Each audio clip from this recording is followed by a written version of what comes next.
You know, I've been around the block a few times, seen a thing or two. And let me tell you something, respect isn't just given, it's earned. But here's the kicker. It's a whole lot easier to lose respect than it is to gain it. Ladies and gentlemen, I'm not here to paint a rosy picture or to tell you what you want to hear. That's not the purpose of our gathering today. My role, as I see it, is to present the unvarnished truth, because it's this truth, however uncomfortable it might be, that has the power to transform your life. It's the catalyst for real, meaningful change. So, let's talk about respect. Or rather, let's talk about disrespect. Because if you're not careful, if you're not mindful of your actions and your habits, you might just find yourself in a situation where people don't respect you. And let me tell you, that's no way to live. But here's the good news. Once you recognize these habits, you can change them, you can turn things around. And that's what we're going to talk about today. Habit number 1, inconsistency. The first awful habit that makes people disrespect you is inconsistency. Now, I'm not talking about the kind of inconsistency where you wear mismatched socks, though. That's a whole other issue. I'm talking about the kind of inconsistency that makes people doubt your word, your character, and your very essence. You see, consistency is the foundation of trust. And trust, my friends, is the cornerstone of respect. When you're inconsistent, you're essentially telling the world, don't count on me. I might show up, I might not. I might do what I say, I might not. Let me paint you a picture. Imagine you've got a friend. Let's call him Bob. Now, Bob's a nice enough fellow, always full of big ideas and grand plans. Let's start a business, he'll say one day.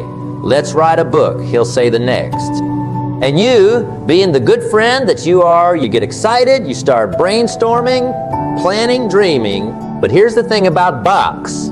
He never follows through. His enthusiasm lasts about as long as a snowball in July. By the time you've cleared your schedule and bought a notebook for all those brilliant business ideas, Bob's already moved on to his next big thing.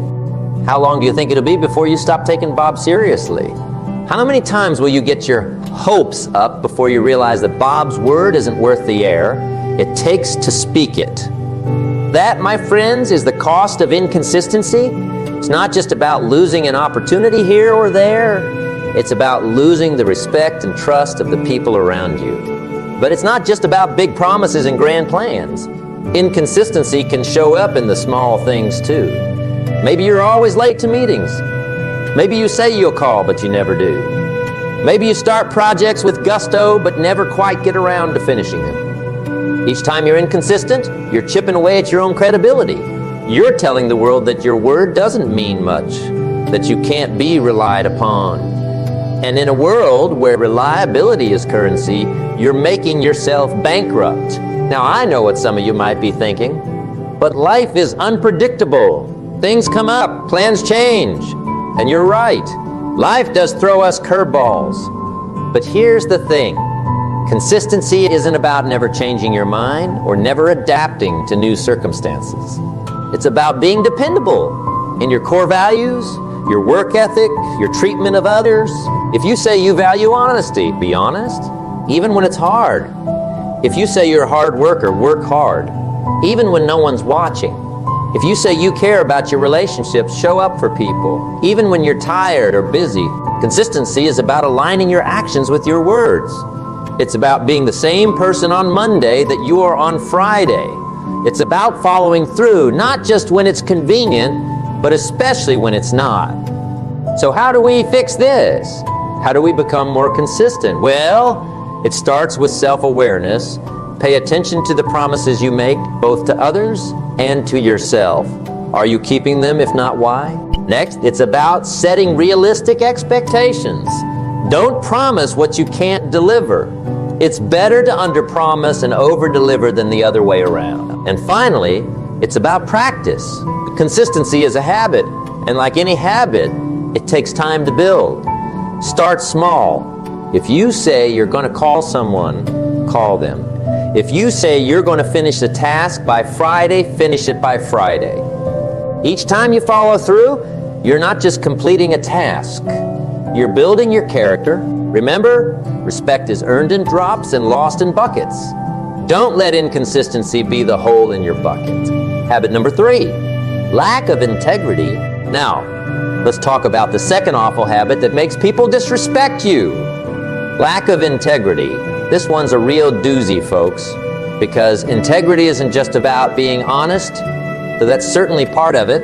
Integrity is about being whole, being undivided in your principles and your actions. You see, integrity is like the keel of a ship. It's not something you can see from the outside, but it's what keeps you steady and on course when the waters get rough. And let me tell you, in this life, the waters will get rough.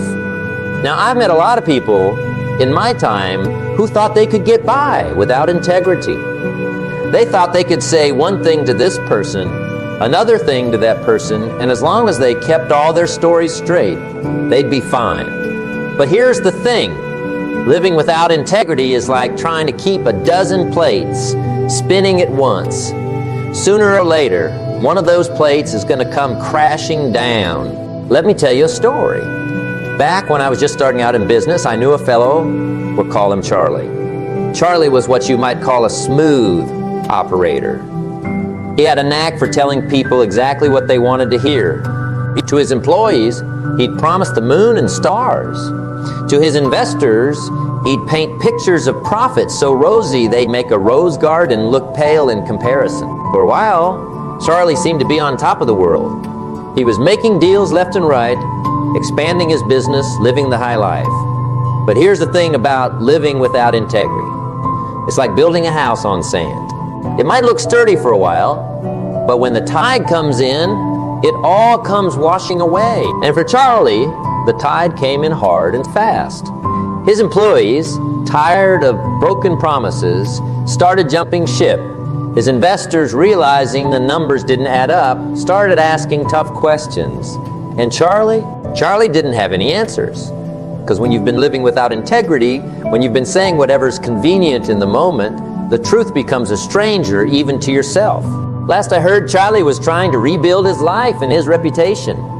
But let me tell you, rebuilding trust is a whole lot harder than maintaining it in the first place. So what does it mean to live with integrity? It means being the same person in every situation. It means standing by your principles even when, especially when it's inconvenient or unpopular. It means doing the right thing even when no one's watching. Living with integrity means that your words and your actions align.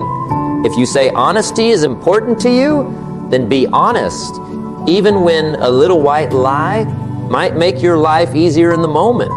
If you say you value hard work, then work hard, even when you could cut corners and no one would know. Now, I'm not saying it's easy. Living with integrity often means making hard choices.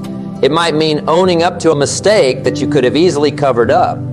It might mean standing up for what's right, even when everyone else is looking the other way. It might mean turning down an opportunity that doesn't align with your values, even when it could have brought you short-term gain. But here's the thing. While living with integrity might cost you in the short term, it pays dividends in the long run. Because when you live with integrity, you build a reputation that's worth its weight in gold. People know they can trust you. They know your word means something. They know that what they see is what they get. And let me tell you, in a world where it seems like everyone's trying to pull a fast one, where it feels like you need a lawyer to decipher the fine print on everything, a person of integrity stands out like a beacon in the night. So how do we cultivate integrity? Well, it starts with self-reflection. Take a good, hard look at yourself. Are your actions aligned with your stated values? Are you the same person in private that you are in public? Next, it's about making a commitment. Decide right here, right now, that you're going to be a person of integrity, that you're going to do what's right, not what's easy. And finally, it's about practice. Integrity isn't something you achieve once and then you're done. It's a choice you make every day, in every interaction, in every decision. Remember, your integrity is your most valuable possession. Guard it carefully, because once it's gone, it's mighty hard to get back. Habit number 3, chronic complaining. All right, let's move on to the third awful habit that makes people disrespect you, chronic complaining. Now, I know what you're thinking, but surely a little venting now and then is healthy, right? And you're not wrong. We all need to blow off steam sometimes. But there's a world of difference between the occasional grumble and being a full-time complainer. You see, chronic complainers are like human black holes. They suck the energy and positivity out of every room they enter. They can find the cloud in every silver lining, the fly in every ointment. And let me tell you, being around someone like that is about as pleasant as a root canal without anesthesia. Now, I'm not saying life is all sunshine and rainbows. We all face challenges, we all have bad days. But it's not about what happens to you, it's about how you respond to it.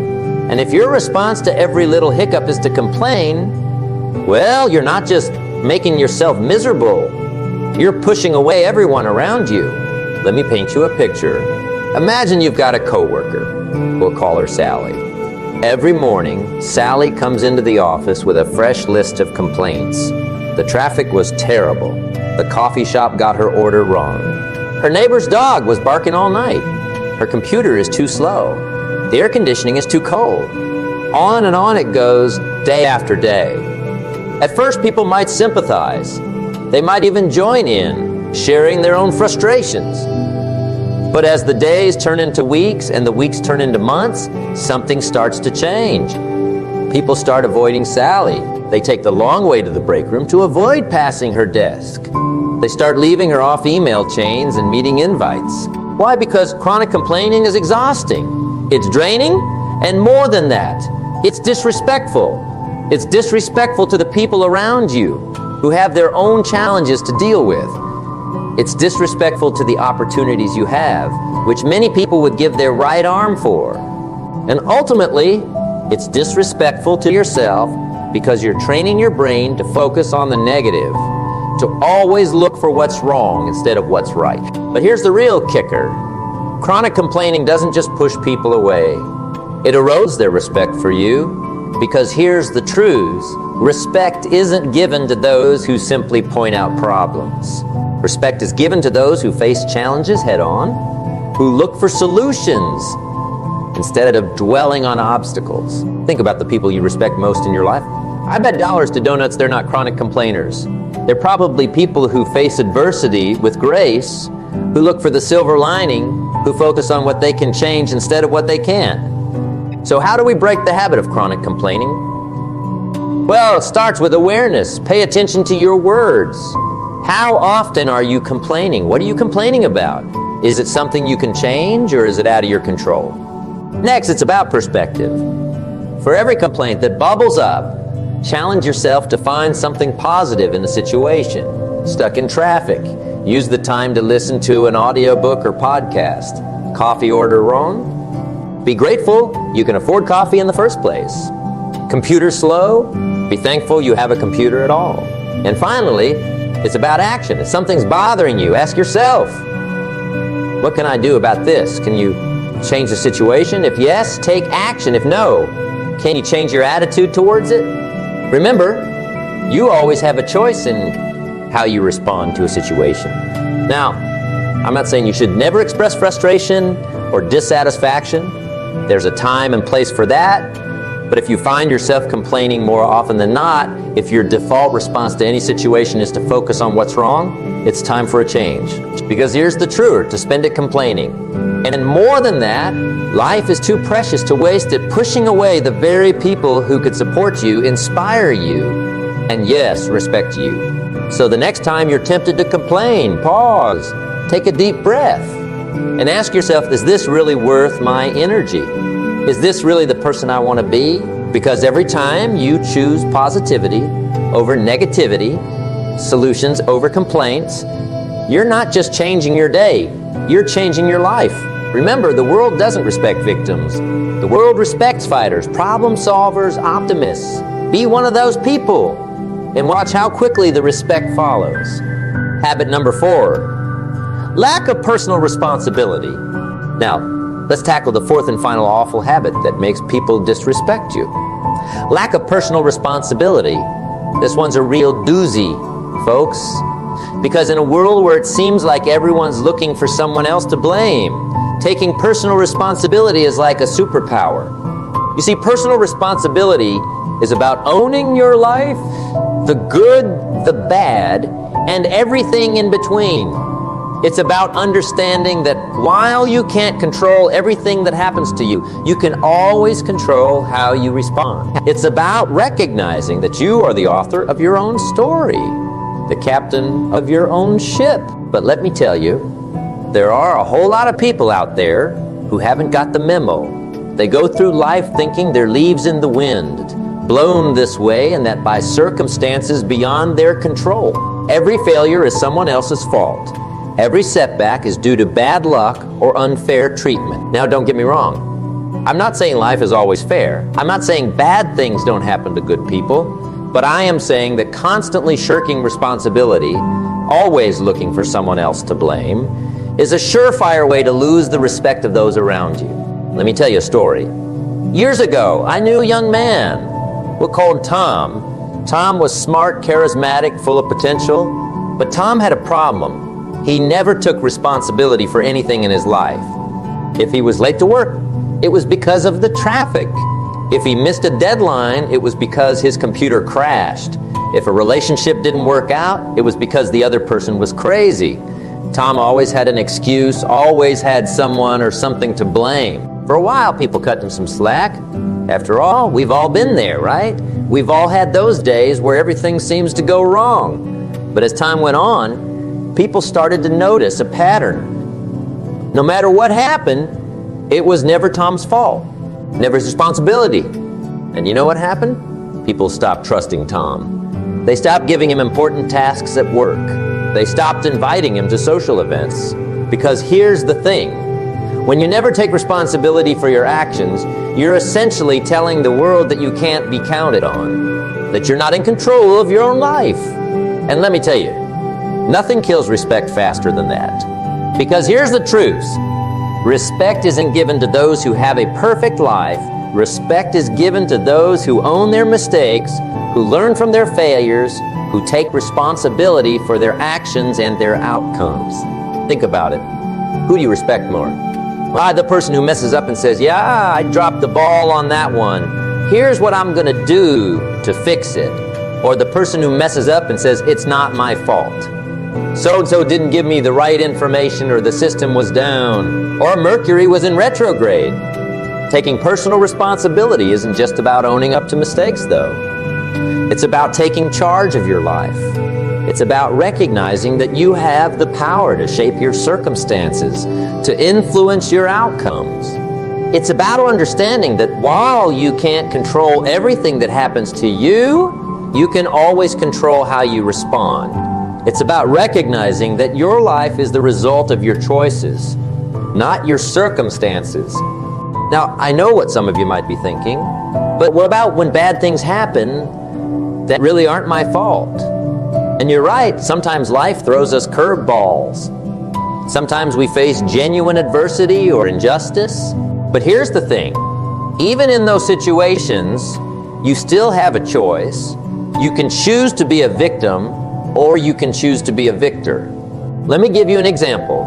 Years ago, I met a man who had lost his job due to company downsizing. Now, this wasn't his fault. He was a good worker, always on time, always gave his best. But the company was struggling and cut. Now, this man had two choices. He could blame the company, blame the economy, blame bad luck. He could sit at home feeling sorry for himself, waiting for something to change. Or he could take responsibility for his situation and do something about it. And you know what? That's exactly what he did. Instead of complaining, he used his newfound free time to learn new skills.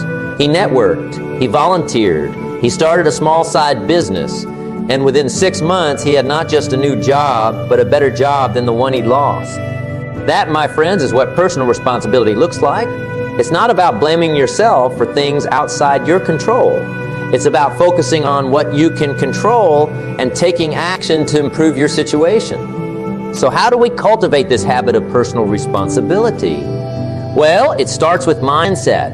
Stop thinking of yourself as a victim of circumstances and start thinking of yourself as the creator of your life. When something goes wrong, don't ask, who's to blame? Ask, what can I learn from this? How can I do better next time? Next, it's about language. Pay attention to how you talk about your life.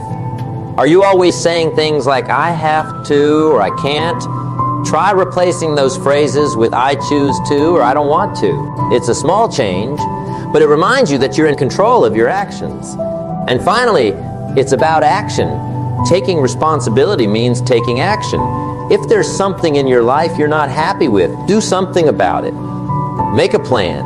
Take a step, no matter how small, towards changing it. Remember, personal responsibility isn't about being perfect. We all make mistakes. We all face setbacks, but it's about owning those mistakes, learning from those setbacks, and using them as stepping stones to become better. Because here's the truth. The world respects those who take charge of their lives. The world respects those who face challenges head on, who own their mistakes, who constantly strive to be better. Be one of those people and watch how quickly the respect follows. Now, we talked about 4 awful habits that make people disrespect you. Inconsistency, lack of integrity, chronic complaining, and lack of personal responsibility. But here's the thing. Recognizing these habits is only half the battle. The real work comes in changing them, and I won't lie to you. It's not easy. Changing habits, especially ones that are deeply ingrained, takes time, effort, and a whole lot of persistence. But let me tell you, it's worth it. Because when you shed these habits, when you become a person of consistency, integrity, positivity, and personal responsibility, you're not just earning the respect of others, you're becoming the best version of yourself. So let me challenge you. Take a good, hard look at yourself. Are any of these habits creeping into your life?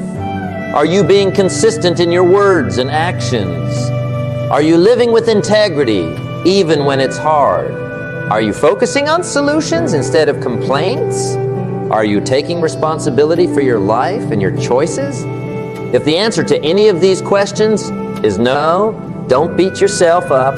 We all have room for improvement. The important thing is that you're aware of it now, and awareness is the first step towards change. Start small, pick one area to work on. Maybe this week, you focus on being more consistent. Follow through on your commitments, no matter how small, or maybe you work on complaining less. Every time you're tempted to complain, find something to be grateful for instead. And here's a tip. Don't try to do it alone. Share your goals with a friend, a family member, a mentor. Ask them to hold you accountable. Because when you verbalize your intentions, when you invite others to support you in your growth, you're much more likely to follow through. Remember, respect isn't something you can demand. It's something you earn, day by day, choice by choice, action by action. It's earned in the moments when no one's watching, in the decisions you make when it would be easier to take the low road. But here's the beautiful thing.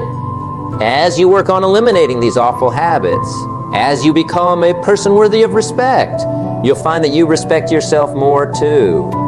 And that, my friends, is the foundation of all success and happiness in life. You see, when you respect yourself, when you hold yourself to high standards, you naturally begin to make better choices.